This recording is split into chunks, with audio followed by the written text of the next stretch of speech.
Hello, I'm Officer Todd Bailey with Lakeland Police Department. I've been a cop for about 25 years, and whenever we're out patrolling, we always look to help any and everybody, whether it's people or animals. And a few months back, I ran upon a mom and several little small ducklings walking from one lake on the other side of downtown towards the other side of downtown, and she was walking right down the middle of the roadway. And at that time I thought, man, I need to help this mom and these little babies get to the next lake safely. During the book, you see pictures of a policeman, and he's wearing a hat like this. This is what the Lakeland police officers wear as a police hat when we're out doing special events or anything else that where we have to wear a hat. Back in the old days, you had to wear a hat every time you got out of a cop car or you walked around outside of a cop car, even on calls and even if you're just walking around downtown. So this is Make Way for the Ducklings by Robert McCloskey. Mr. and Miss Mallard were looking for a place to live, but every time Mr. Mallard saw what looked like a nice place, Mrs. Mallard said it was no good. There were sure to be foxes in the woods or turtles in the water, and she was not going to raise a family where they might be foxes or turtles, so they flew on and on. When they got to Boston, they felt too tired to fly any further. There was a nice pond in the public garden with a little island on it. The very place to spend the night, quacked Mr. Mallard, so down they flapped. Next morning they fished for their breakfast in the mud at the bottom of the pond, but they didn't find much. Ooh, yum yum. Little grass shrimp and minnows. Just as they were getting ready to start on their way, a strange, enormous bird came by.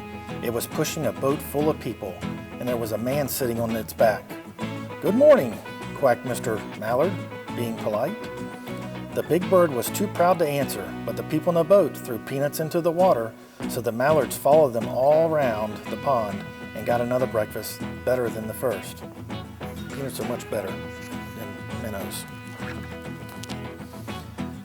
"I like this place," said Mrs. Mallard as they climbed out on the bank and waddled along.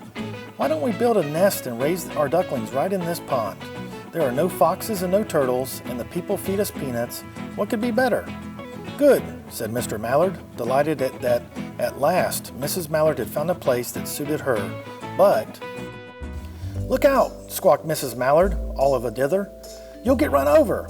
And when she got her breath, she added, "This is no place for babies. With all those horrid things rushing about, we'll have to look somewhere else."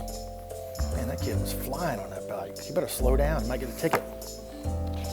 So they flew over to Beacon Hill and around the State House, but there was no place there. They looked in Lewisburg Square, but there was no water to swim in. Then they flew over the Charles River. "This is better," quacked Mr. Mallard. "That island looks like a nice, quiet place, and it's only a little way from the public garden." "Yes," Mrs. Mallard, remembering the peanuts, "that looks like just the right place to hatch ducklings."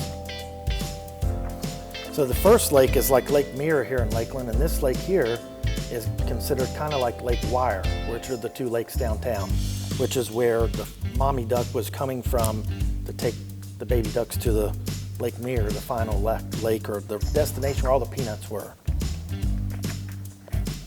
So they chose a cozy spot among the bushes near the water and settled down to build their nest, and only just in time, for now they were beginning to molt. All their old wing feathers started to drop out, and they would not be able to fly again until the new ones grew in. But of course they could swim, and one day they swam over to the park on the riverbank, and there they met a policeman called Michael.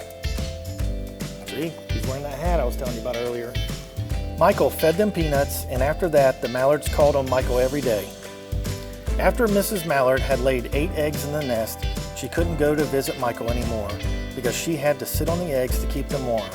She moved off the nest only to get a drink of water or to have her lunch, or to count the eggs and make sure they were all there. One day the ducklings hatched out.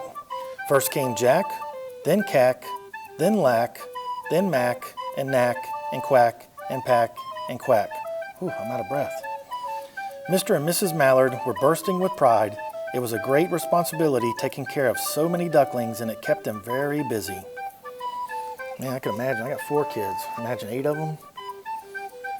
One day, Mr. Mallard decided he'd like to take a trip to see what the rest of the river was like further on.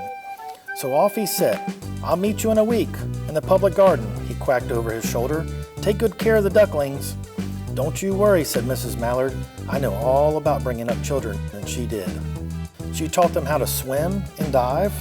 She taught them to walk in a line, to come when they were called, and to keep a safe distance from bikes and scooters and other things with wheels.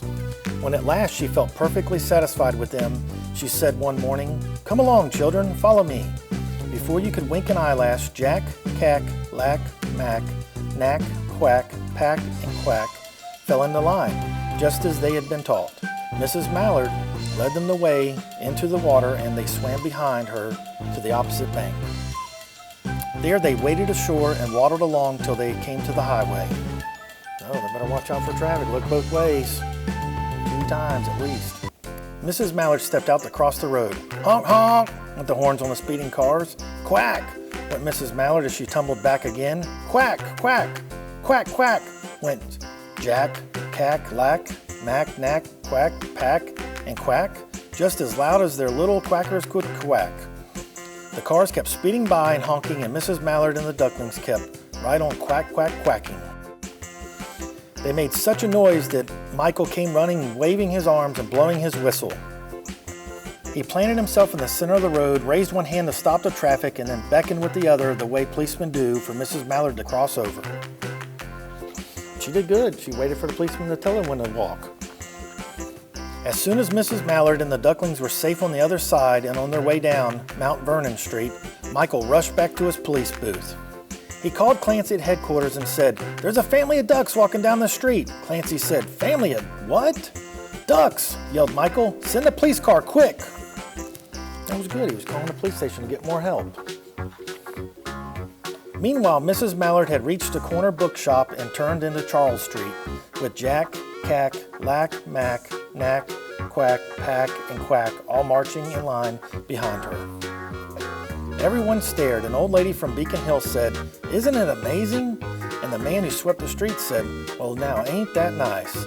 And when Mrs. Mallard heard them, she was so proud she tipped her nose in the air and walked along with an extra swing in her little waddle.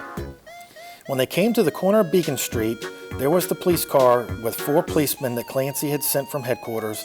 The policemen held back the traffic so Mrs. Mallard and the ducklings could march across the street, right on into the public garden. See, that's what policemen are supposed to do. They're supposed to help others in need. Inside the gate, they all turned around to say thank you to the policemen. The policemen smiled and waved goodbye. When they reached the pond and swam across to the little island, there was Mr. Mallard waiting for them just as he had promised. The ducklings liked the new island so much that they decided to live there. All day long they follow the swan boats and eat peanuts. And when night falls, they swim to their little island to go to sleep. The end. So that's the end of the book. Now there's several lessons this book teaches you. Always listen to your mom and dad because they always know what's right. And always listen to the policemen when they tell you to come and go or stop. They'll tell you when it's safe to be able to go and cross the street.